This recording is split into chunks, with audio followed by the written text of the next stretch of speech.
Hello दोस्तों, ये quick emergency update है क्योंकि मुझे पता है आप अच्छा बिल्कुल महसूस नहीं कर रहे होंगे और सुबह सुबह का टाइम है और मुझे लगा मेरे भाई बहन परेशान होंगे तो जल्दी से सबसे पहले वीडियो बना दूं। ये हुआ क्या मार्केट को, वीकेंड का टाइम, सैटरडे संडे, $1 लाख से नीचे बिटकॉइन का प्राइस और ऑल्ट कॉइन्स की तो ऐसी बैंड बजी हुई है जहां से चले थे लगभग वहीं के आसपास आ गए। तो इन शॉर्ट ऑल्ट कॉइन्स वाले बहुत सारा जो है पेन, दुख, दर्द अपने अंदर इस टाइम पे समाये हुए हैं और परेशान हैं कि ये बुल रन तो आने का नाम ले ही नहीं रहा है, बल्कि मार्केट ऐसा लग रहा है कि इतना डरा रही है तो अब इससे ज़्यादा बर्दाश्त नहीं हो सकता। तो ये बहुत सारे लोगों के अंदर आज की डेट में फीलिंग होगी और मैं जानता हूँ वो क्यों है। यहाँ पर इसके पीछे का रीज़न क्या है मार्केट के क्रैश होने का, उसको समझने की कोशिश करेंगे। ओवरऑल मार्केट के अंदर चल क्या रहा है उसको समझने की कोशिश करेंगे। और यहाँ पर जो बड़े बड़े कॉइन्स हैं वो भी अच्छे खासे टूटे हुए हैं। इथेरियम ले लो या दूसरे बड़े कॉइन्स भी ले लो, तो उनके अंदर करना क्या चाहिए उसको भी समझाने की मैं कोशिश करूँगा और कुछ कॉइन्स के बारे में भी इस वीडियो के अंदर हम बात करेंगे। तो दोस्तों, सिचुएशन कैसी भी हो, आपका भाई कोशिश करता है आपका साथ देने की और मुझे पता है हालात अच्छे नहीं हैं, लेकिन यहाँ पर ये मार्केट के अंदर पहली बार भी नहीं हो रहा है तो ये आखिरी बार भी नहीं है।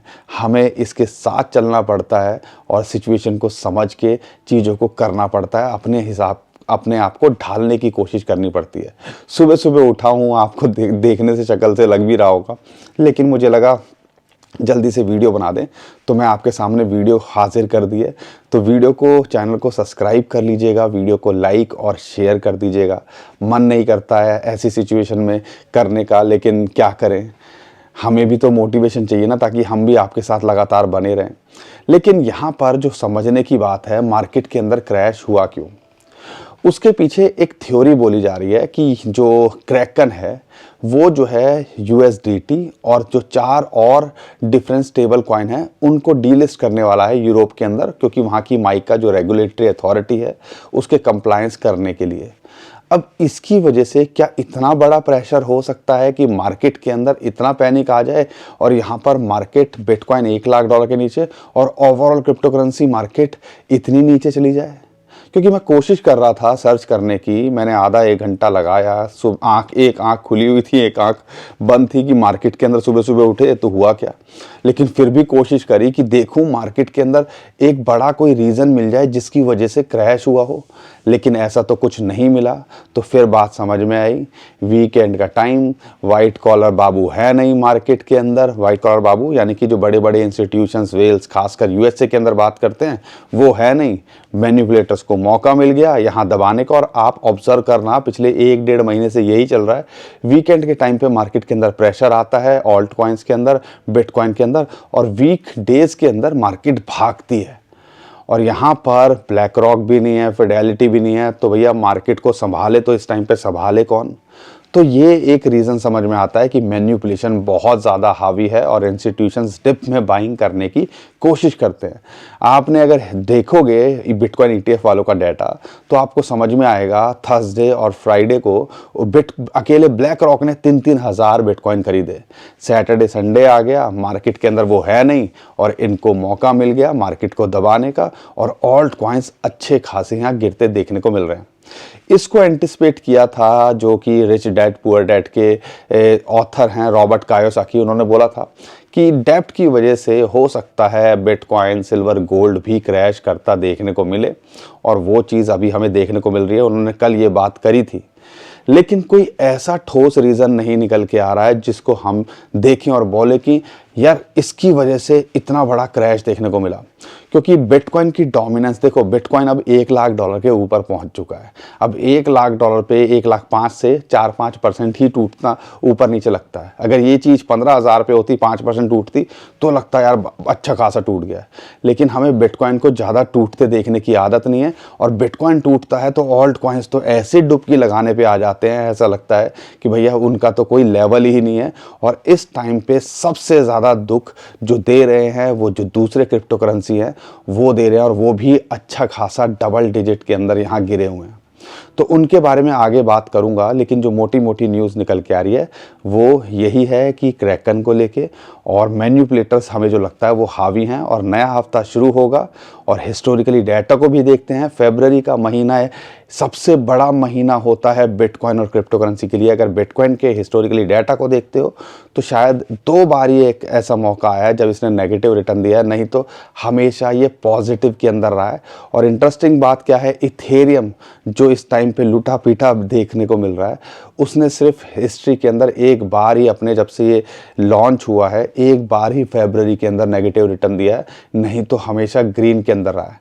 तो फरवरी महीना बहुत ज़बरदस्त यूजुअली होता है बिटकॉइन क्रिप्टो करेंसी के लिए।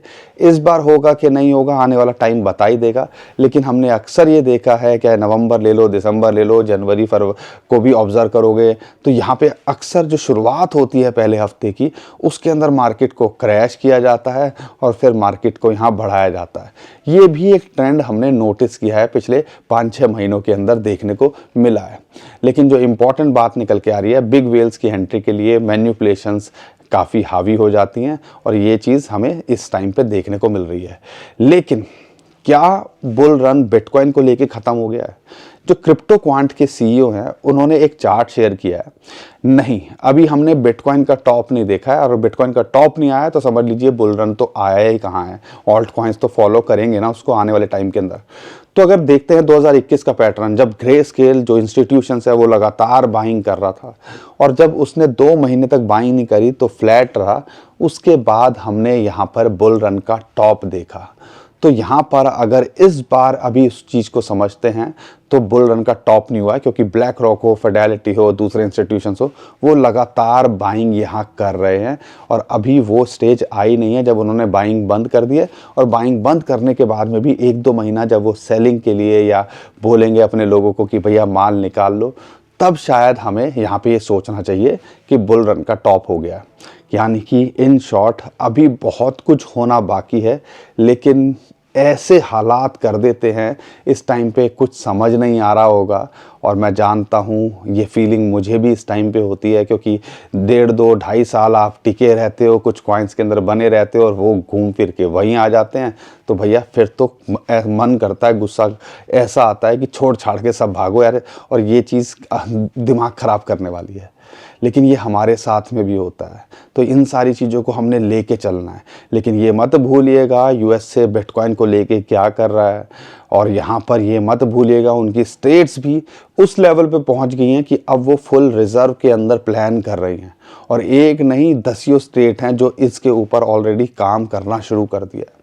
तो ये सारी चीज़ें हमें जो दिख रही हैं, इतना प्रेशर हमने कई बार फेस किया है। क्या ईरान इजराइल की बात हो, क्या रशिया यूक्रेन की बात हो, क्या कोरोना की बात हो, बहुत बार ऐसे फेज़ आए हैं। लेकिन यहाँ तो कोई ऐसी न्यूज़ ही नहीं है जिसकी वजह से हमें प्रेशर देखने को मिले। और ये भी कहा जाता है 2025 रिसेशन का टाइम हो सकता है पूरे वर्ल्ड के अंदर, ग्लोबल मार्केट के अंदर। तो उसका इम्पैक्ट भी क्रिप्टो करेंसी पे देखने को मिल सकता है। लेकिन फ़िलहाल तो हमें पहली नज़र में लग रहा है कि कुछ ऐसी टेंशन वाली बात नहीं है। अगर बिटकॉइन के इंपॉर्टेंट सपोर्ट को देखते हो, एक ग्रीन लाइन जो आपको दिख रही है 50 डे मूविंग एवरेज, वो $99,000 के आसपास आती है, वो एक मिलती है। नहीं तो एक इंपॉर्टेंट सपोर्ट 90 से लेकर $93,000-94,000 है, और वहाँ पर अब 100 डे मूविंग एवरेज की सपोर्ट भी इसको मिलती है। तो ये 2 लेवल है, इन पर अगर जब तक टिका रहता है, नथिंग टू वरी। बुरे हालात के अंदर वही जोन के अंदर बार बार आता है और वहाँ से बाउंस बैक करता है। तो वो भी हो जाए तो ज़्यादा परेशान नहीं होइएगा। लेकिन हमें लगता है यहाँ से नया हफ्ता शुरू होगा तो यहाँ पे मार्केट बाउंस बैक करेगी और फिर ये दोबारा से अपने ऑल टाइम हाई को छूने की कोशिश करेगा। और इस क्वार्टर के अंदर अभी भी हमें लगता है कि ये $1,20,000 से $1,25,000 को छूता देखने को मिल सकता है। लेकिन मुद्दा है बिटकॉइन को कुछ खास फ़र्क नहीं पड़ रहा लोगों को, क्योंकि हमारे पास ज़्यादातर बिटकॉइन है ही नहीं, हमारे पास हैं दूसरे कॉइन्स।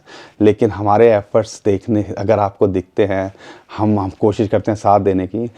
मोटिवेशन बिल्कुल नहीं है आज वीडियो बनाने की, लेकिन आप सबका प्यार है जो मजबूर करता है कि सुबह सुबह आऊँ और वीडियो बनाऊँ। तो अपना सपोर्ट दिखाया करो लाइक के माध्यम से, और क्या फीलिंग है वो भी बताने की कोशिश करो। मुझे पता है फीलिंग्स अच्छी नहीं होंगी, लेकिन क्या करें, सिचुएशन ऐसी है। लेकिन ये पहली बार भी नहीं है, आखिरी बार भी नहीं होगा।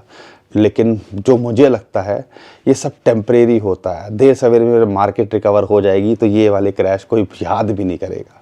लेकिन मुद्दा है इथेरियम को लेके, क्योंकि इथेरियम भी हिस्टोरिकली फरवरी के अंदर अच्छा करता है और $3000 के आसपास अगर ये मिल रहा है 200 डे मूविंग एवरेज और एक फिबोनाची की रेशियो 0.5, वहाँ पे इसको एक सपोर्ट मिलती है। वही 100 डे मूविंग एवरेज और आप कह लीजिए फिबोनाची की रेशियो 0.618 एक रेजिस्टेंस निकल के आई, वो 3350 पे आया और वहाँ से फिर रिजेक्ट होता दिखा। ये 3350 से $3500 का जो जोन है, जब इसको पार करेगा तो आप समझ लीजिए $4000, नहीं तो एक एंट्री का मौका अगर यहाँ मिले तो एक बनाने की कोशिश करनी है। लेकिन दूसरे बड़े कॉइन्स भी अच्छे खासे गिरे हुए हैं और उन कॉइन्स के अंदर हमें क्या करना चाहिए उसके बारे में बताता हूँ। ओवरऑल जल्दी जल्दी कवर करने की कोशिश करूंगा। XRP $3 से नीचे आ गया है, लेकिन अगर ये 2.2 या 2 पॉइंट अगर $94,000 पे आता है तो यहाँ पे एंट्री बनाई जा सकती है। अभी इसको अवॉइड कीजिए, लेकिन अगर आप होल्ड कर रहे हो तो लॉन्ग टर्म में ये अच्छा करता दिख सकता है। सोलाना की बात करते हैं, इंपॉर्टेंट सपोर्ट को ये ब्रेक कर रहा है, 200 डे मूविंग एवरेज के आसपास ये चल रहा है, लेकिन अगर 170 से 180 के डॉलर के बीच में मिले तो एंट्री यहाँ बनाने की कोशिश कीजिएगा। इंपॉर्टेंट बात क्या है, बड़े बड़े कॉइन्स अपने जो लो लेवल पे है, जैसे आर्बिट्रम $0.55 के आसपास आ गया है, तो यहाँ पे इसके अंदर एंट्री बनाई जा सकती है। आधे डॉलर के अगर ऊपर या इसके आसपास मिले तो आर्बिट्रम के अंदर एंट्री बनाने की कोशिश कर सकते हो। यहाँ पर इंटरेस्टिंग बात क्या है, एक कॉइन है रेंडर, $5 5.2 के आसपास, $5 के आसपास मिल रहा है, तो एक अच्छी एंट्री का मौका ये भी दे रहा है। अगर मैं बात करता हूँ एप्टॉस की, अगर एप्टॉस आपको $6.5 के आसपास मिल जाए तो उसके अंदर भी एंट्री बनाई जा सकती है। ओपी अगर $1.2 के आसपास मिल जाए तो इसके अंदर भी एंट्री बनाई जा सकती है। ओपी अगर 1.2 के आसपास मिल जाए तो एंट्री बनाई जा सकती है। ओंडो $1.2 के आसपास मिल जाए उसके अंदर एंट्री बनाई जा सकती है। अगर मैं बात करता हूँ सुई $3.5 के आसपास मिल जाए तो एंट्री बनाई जा सकती है। ये इनके एक सपोर्ट और निकल के आ रहे हैं अच्छे लेवल पे। ये सारे कॉइन्स अगर मिल रहे हैं और इस लेवल पे, जिस लेवल पे हैं, ये करेक्शन है। अगर आप थोड़ा सा लंबे समय के लिए सोच सको और यहाँ से 10-20% गिर जाए, उसके लिए अगर तैयार हो तो ये सारे कॉइन्स आपको अच्छा करते दिखेंगे। बड़े कॉइन्स ही अगर मौका मिले एंट्री का तो उनमें ही फोकस करना चाहिए, हमें तो ऐसा लगता है। बाकी दोस्तों ये सब चीज़ें टेम्परेरी है और आने वाला वक्त आपको बता ही देगा, लेकिन ये वक्त झेलना, ये वक्त काटना बड़ा मुश्किल है और ये हम अच्छे से जानते हैं। लेकिन टाइम आएगा, सिचुएशन बदलेगी और ये सारी चीज़ें भी चेंज होते दिखेंगी। लेकिन सिर्फ सब्र, सिर्फ जो है ना, सिर्फ जो काम है या जो है आप कह सकते हो, सिर्फ हमने सब्र करना है, यहाँ पे पेशेंस दिखाना है और यहाँ पे मार्केट को टाइम देना है। उम्मीद करता हूँ हर बार की तरह आपको हमारा कंटेंट अच्छा लगा होगा। वीडियो पसंद आई तो वीडियो को लाइक करिए, चैनल को सब्सक्राइब कीजिए, ट्विटर टेलीग्राम को फॉलो कर लीजिए। इंस्टेंट अपडेट के लिए नीचे डिस्क्रिप्शन जो लिंक है उसे देखिएगा। बहुत सारे स्कैमर हमारे नाम से स्कैम करने की कोशिश करें, उससे भी आप बच पाओगे। अभी के लिए विदा लेता हूँ। खुश रहिए, मुस्कुराते रहिए, कमाते रहिए। आपका दोस्त पंकज। थैंक यू, नमस्कार, धन्यवाद।